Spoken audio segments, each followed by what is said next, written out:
Okay. Well, what sort of impression did it actually make of you? I mean, did you think, gee, that was funny, that the guy's a big jerk, or he's an impressive character, or? He's an impressive character, certainly. We knew he had a reputation for being a leader. Mm-hmm. In fact, he's the only one we knew. Eisenhower had never commanded troops. Mm-hmm. Bradley had never commanded any small units, had no real combat Mm-hmm. experience in that. And we were glad to hear that we were going to have Patton. Mm-hmm. It eventually, when we broke out of Normandy, and we'd look from the air, we'd look and say, we're going to go here and from here to there, and we're going to get our butts killed. But 24 hours after we did break out, we, to use the old phrase, we have followed Patton to hell. Can you describe sort of your perspective on the breakout or that whole operation as we're finally pushing out of the Bocage country and getting out into the open? What did that look like to you, or what was your part of that? I remember it clearly. As clearly as Normandy, the day that we were out on the Salisbury Plains watching thousands of bombers Mm-hmm. head for France. And I didn't know personally at my level when we were going to break out, Mm-hmm. but I can remember seeing many, many, many hundreds of bombers softening up Mm-hmm. the Germans. In fact, Right. General McNair was killed in Mm-hmm. that bombing by So they were doing friendly carpet bomb. bombing there. So, a yeah. friendly bomb. Mm-hmm. And I guess my attitude at that time, well, a lot of training, a lot of flying. This is it, whatever it is. Mm-hmm. Here we go. And the danger to the liaison pilots was the divisions went out as much as they could on the roads, Mm-hmm. which didn't give the area between the roads any safety as far as we were concerned. Mm-hmm. If we flew above the column, it was both sides, infantrymen or anybody with a rock, as somebody said, could take a whack at us. But that really was the attitude that, my God, Patton said we could do it, and we did it, Mm-hmm. and well, let's go.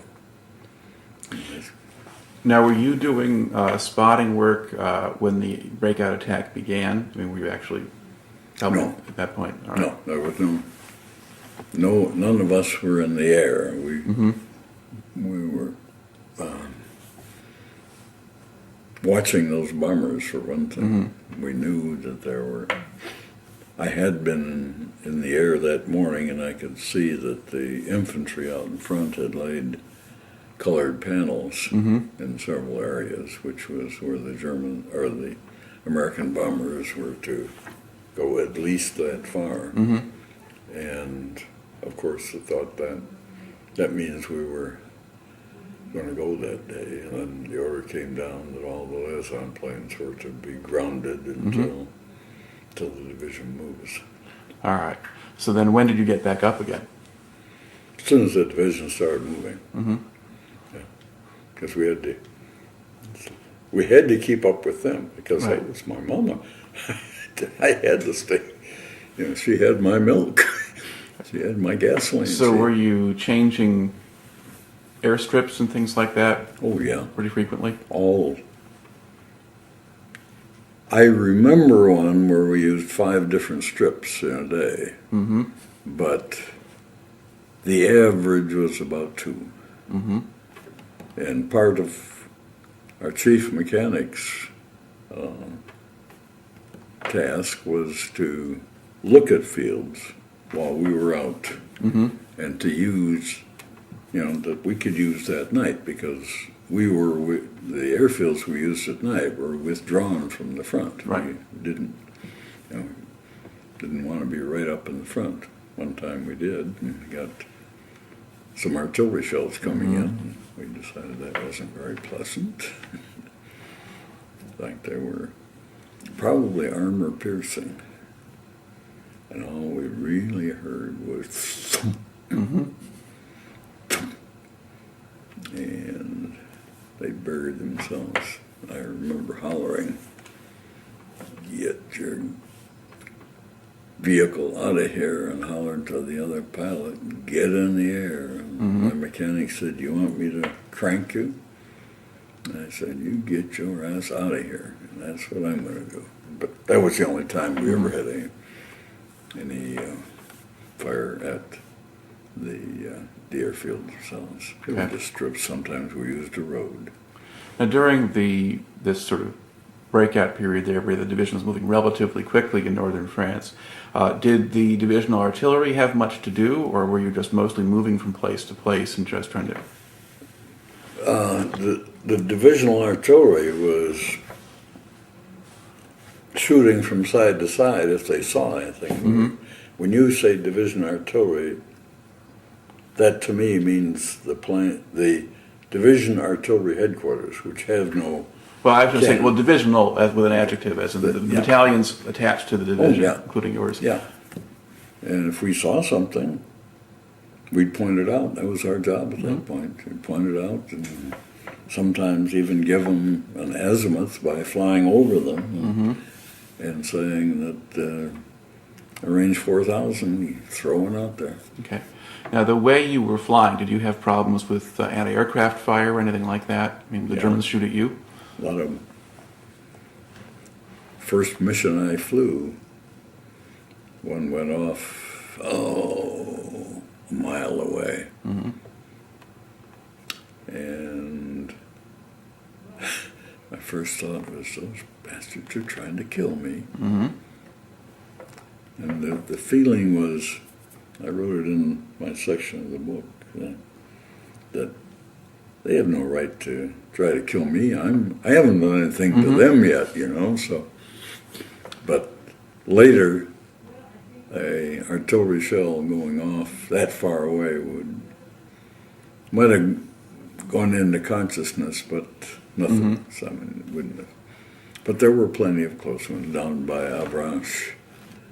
I had one so close that I saw the gunner pull the lanyard.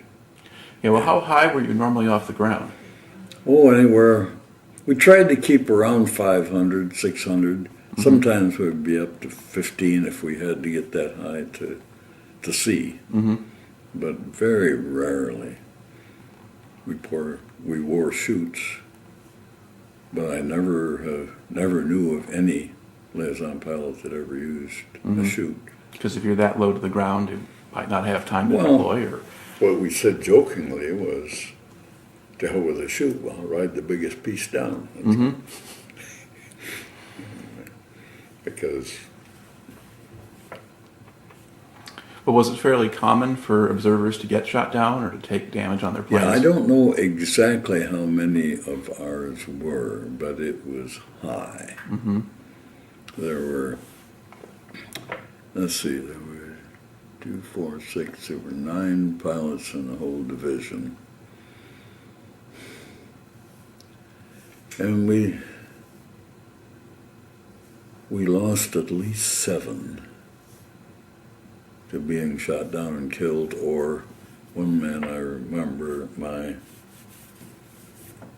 other pilot was taken back for psychiatric reasons. So it was a fairly dangerous occupation. Okay. Now, were you getting much rest or relief during this phase here of the advance, or were you in the air every day? Well, every day, but we couldn't fly at night. And since each unit had 2 planes, at least I tried to keep one of us in the air at all times, which meant that the hours built up very fast. Altogether, I had something over 9,000 hours of combat. Combat being defined where I was in harm's way. Right. Okay. Typically, how long would you be in the air at once, or how long would you stay in the air when you're out on these patrols? Normally an hour and a half at a time. we had 12 gallons of gasoline sitting in our lap. If you've ever been in a Cub, it sits right here. And it burned about 4 hours a gallon, or 4 gallons an hour. And on occasion, I made it last longer than 4 hours. But generally, we tried an hour and a half. And if there were two of us up there at the same time, as one was finishing something that he had started, why, it was all right. We were both getting time. Now, in this phase, when you're in France and breakout and pursuit in that period, are there particular memories or images that stick in your mind from things that you were able to see up in the air that were particularly striking or gave you some sense of how things were going in one direction or another? And do you see, Germans retreating or if there's a stronger or... word than chaos, I don't know it, and that's what it seemed to be. And I had the best view of anybody in the division.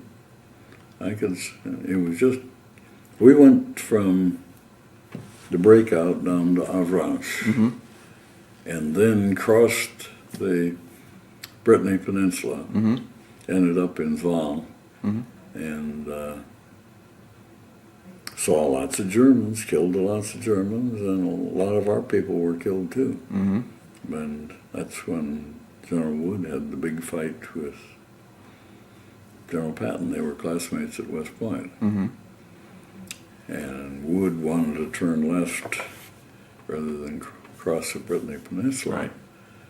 And Patton said, no, you go over and cut off the peninsula. And Wood is supposed to have said, I'm going to go south. And Patton is supposed to have said, if you go south, I will court-martial you. To which Wood responded, well, somebody ought to be court-martialed. But he did as he was told. Okay. Now, what kind of impression did you have of sort of the French countryside or whatever, or people or anything else like that in that period? There are two sides to that.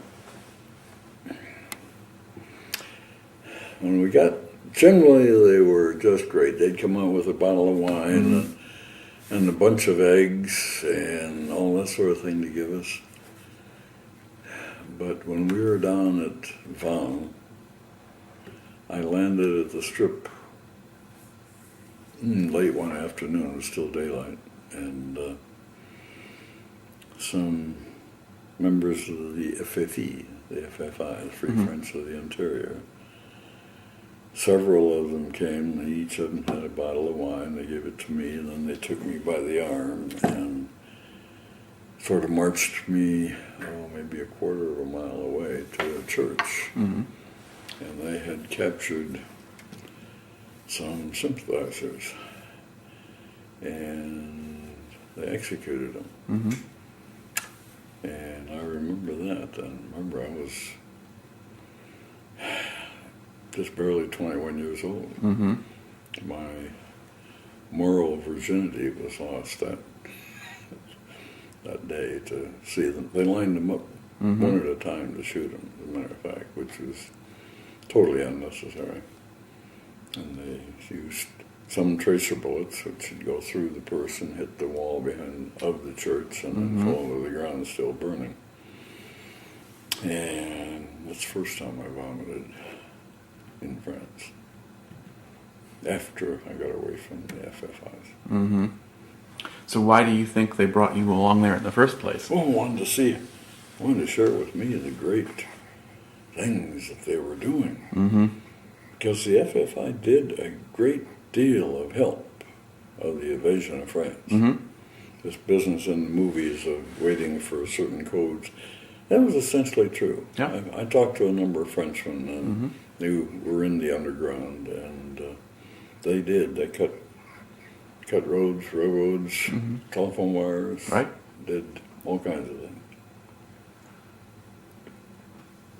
Now, But how long? generally, to finish your question, you could have anything you wanted, including all the women. if that was your style. At the I point- was scared to death of women. It may have kept you healthier. Well, that's my father's phrase. If you get a disease, there's no cure, in spite of what you hear. And if you get her pregnant, you're sure as hell going to marry her. But that was before the war. But that was his attitude about sexuality and his sons. I had a sister and a brother, by the way. I'm the oldest. All right. Now we've got you. Okay, you make the breakout. You go across Normandy. You get down to Vannes. And then at that point, do they sort of turn you eastward? And Yeah, we went okay. east, and we were on the southern flank of the Falaise Gap.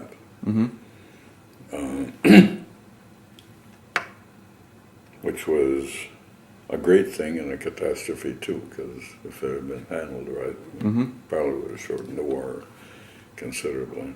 Now, at the time you're moving along with the division, at that point, I mean, in principle, there's the option there to cut off the Germans retreating out of Normandy before they get out. And the modern argument is sort of one of, well, how quickly should the gap have been closed and what should have been done and that sort of thing. Now, at the time that you were moving with the division and flying and so forth, did you have any idea about that sort of thing or No. possibilities? No, or you were just no. going where you were supposed to go? And The most, you mean, of the whole picture? No. We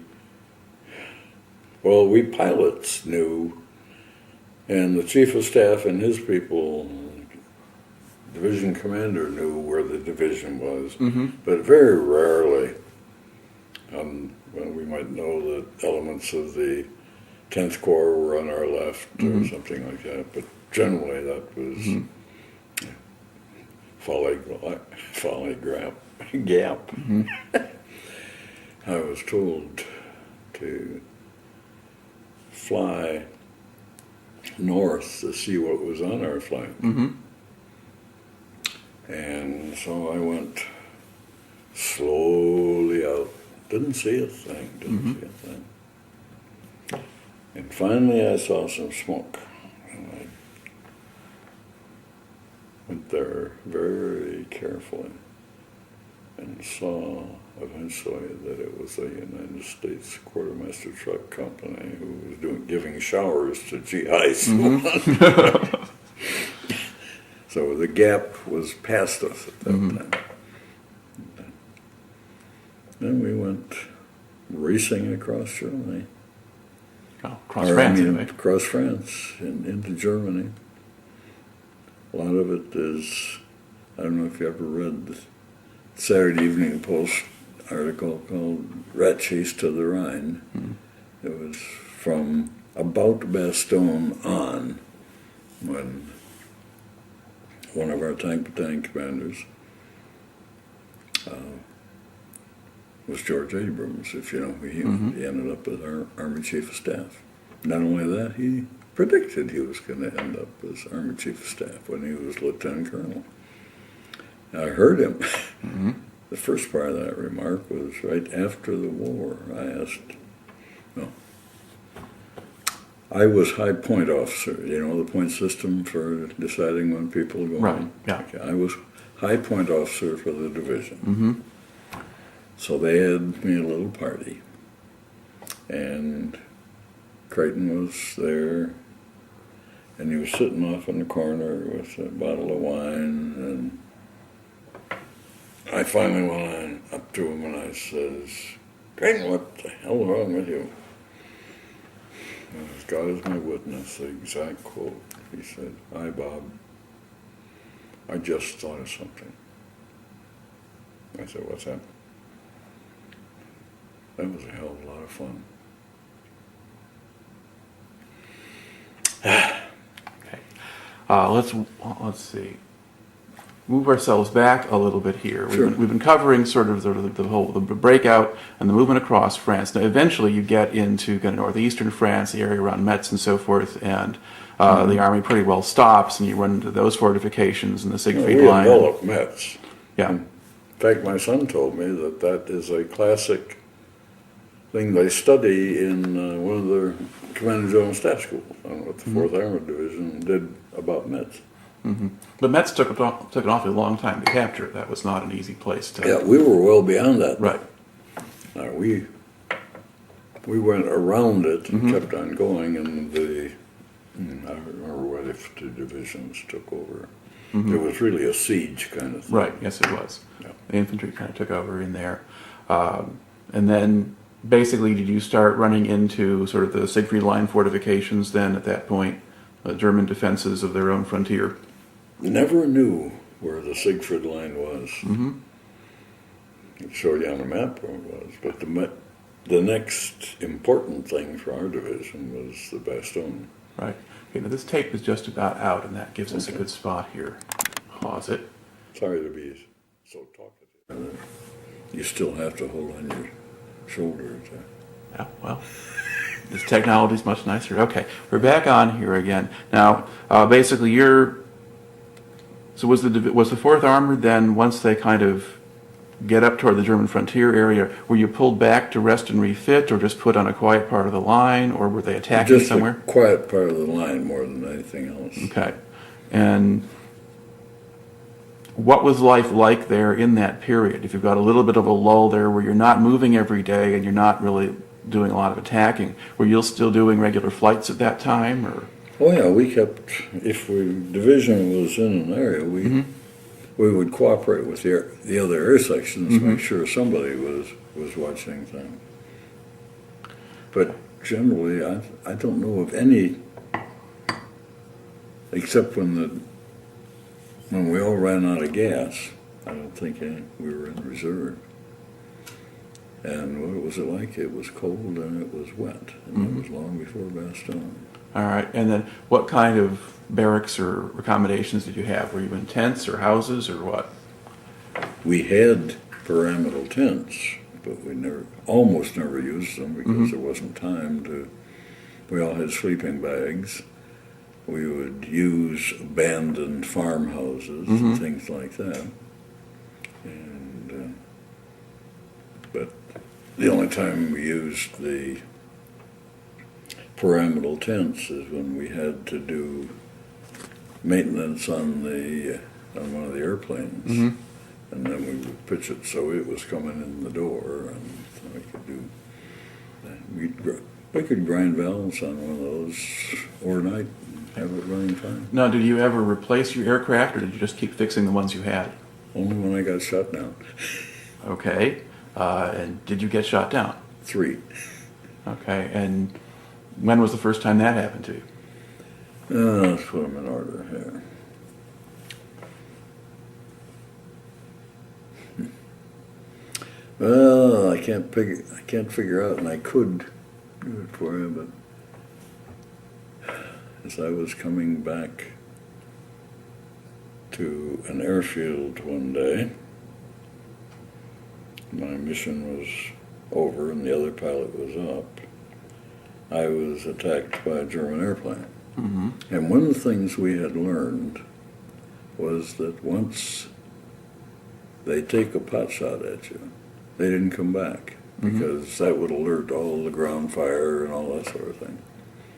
Except this guy did come back. And as I was sitting fat, dumb, and happy almost on the ground, he literally sawed my tail off. And I went kerplunk. And when that sort of thing happened, we just burned the plane. But J.E., my mechanic, when he was getting all the radio out and everything, he says, all right. He says, you were sitting there, right? Yep. Let me see you get back in there. And I couldn't. And he said, you were out of that plane before it hit the ground. Which means that I undid my safety belt and jumped from the time it was not more than about maybe 15 feet in the air. Okay, and what were you landing on? Just ground? Or? Just ground, yeah. Okay, and did you get hurt? Not enough to get a Purple Heart. I had I can't even tell you which one it was, but one of my hands was abraded and landed on it. But oh, not so bad considering that Oh. someone had just shot your tail off. My luck was just, when I got out of the Army, I thought, well, I hope I haven't used it all up, because I sure used a lot of it. One time I was just flying along, fat, dumb, and happy, and all of a sudden, I had been trying to figure out where the lines were. And all of a sudden, my engine had stopped just like that. And what had happened is a bullet from below had pierced my oil sump and drained it out and all that sort of thing. So my thought was, well, here I am flying a glider again. And I had plenty of room to land. And before I did, I called my air section, and they sent my mechanic and the driver out, and they replaced the engine, actually. And So you didn't get to burn that plane. no, we saved it that time. As a matter of fact, you asked how many were killed and that sort of thing. There was a permanent unit that did nothing but put Cub planes together. And if you smashed one up, you just flew back or had somebody fly you back and pick up a new one. And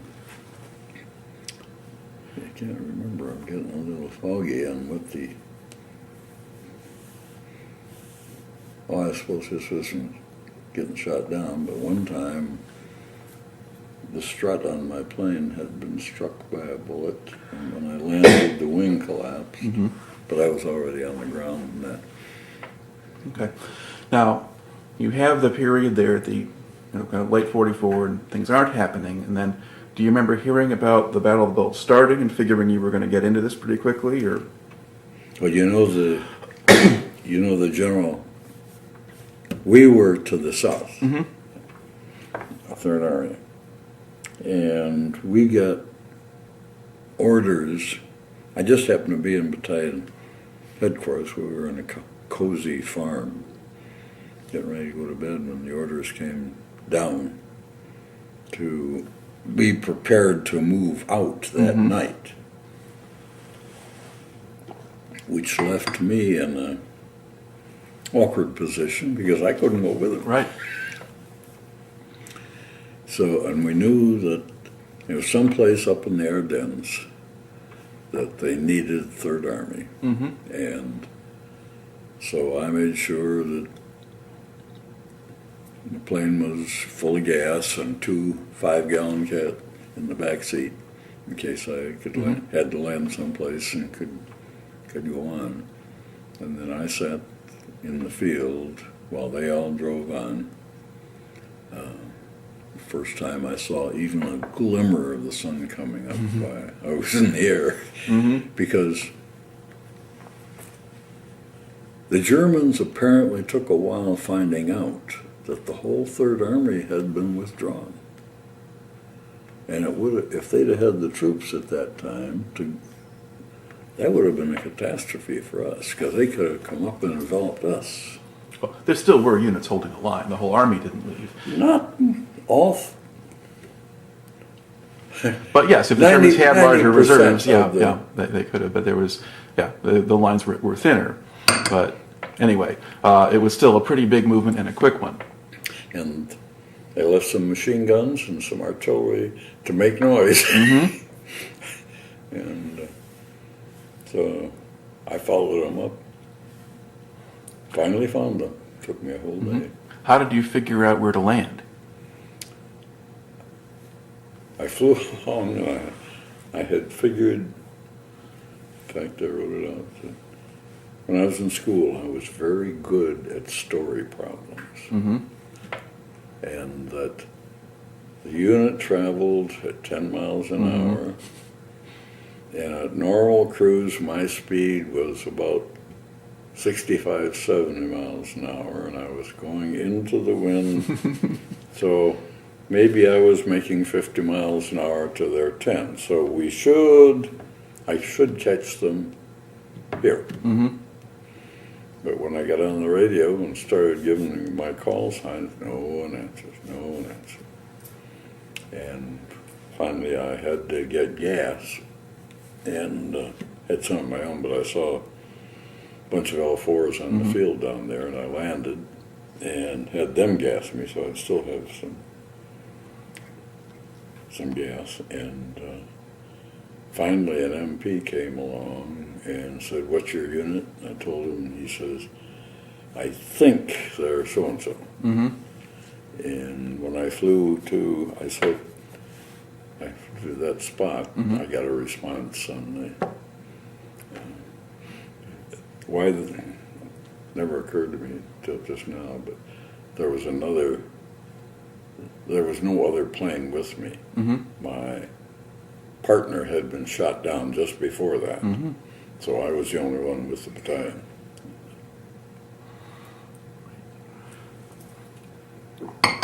Now,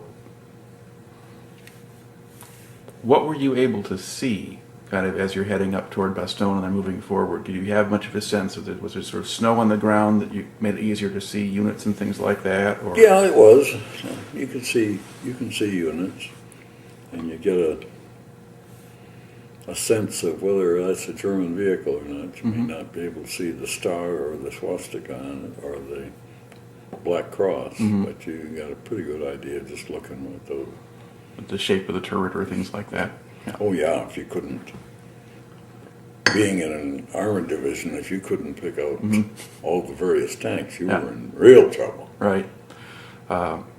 Now, how much of that time were you able to get in the air? I mean, it's winter and there had been a lot of weather problems going in. We flew every day. We flew every day.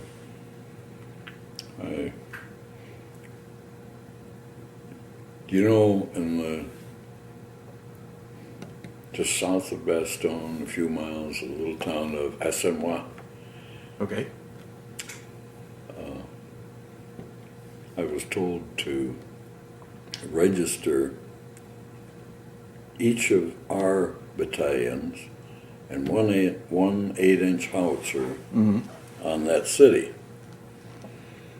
And other airplanes registered their people on it. And then they had what a TOT is? Was that where you fire absolutely everything you have in one spot? That's when you figure out how long it'll take your shells to get there, so that all of them will arrive at the same spot. And at that time, we were told that was the biggest TOT that had ever been fired. I have no idea how many, but it broke. S1 was back, and Abrams went on up, and of course, what people don't realize is that once we relieved Bastogne, the Germans attacked south of Bastogne again, and held that. Because although we got there, they closed in behind us, and it was December 28th, around there before you could say you could bring things into Bastogne like food. So you had what the 4th Armored brought with them, and then Yeah. not a lot else. And before that, too, one of the important things, we did get a break in the weather, and the planes could drop things into Bastogne, too. At great cost, as a matter of fact. I saw that. There were lots of C-47 shot down that day, I'd say. So now, were you flying, once the division got there, were you flying out of Bastogne, including when it was cut off, or were you farther back still? We were farther back south. Yeah. Okay. Yeah. I never got into Bastogne. Yeah. There wasn't much left to get into. No. And then did the division continue attacking from there, or push back south? No, or? we went east from there. And matter of fact, one of the little stories is that when Patton congratulated, oh my God, I can't even remember the name, who was in command at Bastogne. McAuliffe, thank you.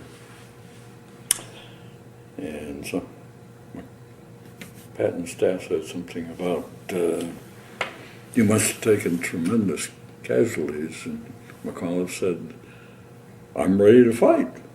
We got a whole unit." Whereupon Patton asked him, "What direction are you going to go?" And McAuliffe backed down and said he didn't have enough troops. It was braggadocio, which did not endear him to members of the Fourth Armored. So we went somewhere across the Siegfried line from there, and it was pretty much a rat chase. There was not any great battles after that. You'd have been fighting Germans in kind of one position and another and another, and not really big counterattacks or things like that in that period. From your perspective, did you notice sort of changes, I don't know, in morale or attitude or whatever of the people you were working with over the course of time? Was confidence building, or people getting tired of it, or what was going on? I have never seen a group, even a small group, that had the esprit that all members of the Fourth Armored did. We were the best. We'd laugh. Axis Shelley one time at night said that no one would ever allow Roosevelt's butchers onto German territory. And we all laughed. And then one night, before we had relieved Bastogne, she said, just before she was signing off, said, "Oh, by the way, you fellas in the Fourth Armored Division, in case you've forgotten it, the password tonight is Andrew Jackson." And she was right. That was the password. Oh. Good propaganda. So, and I ended up in Czechoslovakia. I led the column up over the Fourth Armored column, up over the hills to, we were supposed to go to Regensburg. And we did, as a matter of fact. But that's the morning that I broke radio silence, as I pulled up over the hill and said, there was an old, you know who Spike Jones was? He had a song that started out, "The years have come and the years have gone, but the oft-told tale is not true. For of all the things the Danube is not blue." And there she was sitting in all her yellow glory, and I knew we were. Okay. Now let's back up a little bit across Germany. Sure. I mean, what was the experience like, kind of going into Germany and moving across it? I mean, you were now starting to land on strips and so forth in Germany itself. Was there a difference between the countryside or the people or anything else like that? We couldn't have any contact with them. It was not allowed, dude. Okay. You were literally fined $65 for talking to a German. Now, was that specific to people with your kind of job, or? Anybody, as far as we knew. Okay. You could not talk to Germans. Because in a lot of other units they did, or at least I've talked to plenty of people who did, but they didn't have the kind of assignment that you did. All right. But at least in your outfit, you just stayed away from them.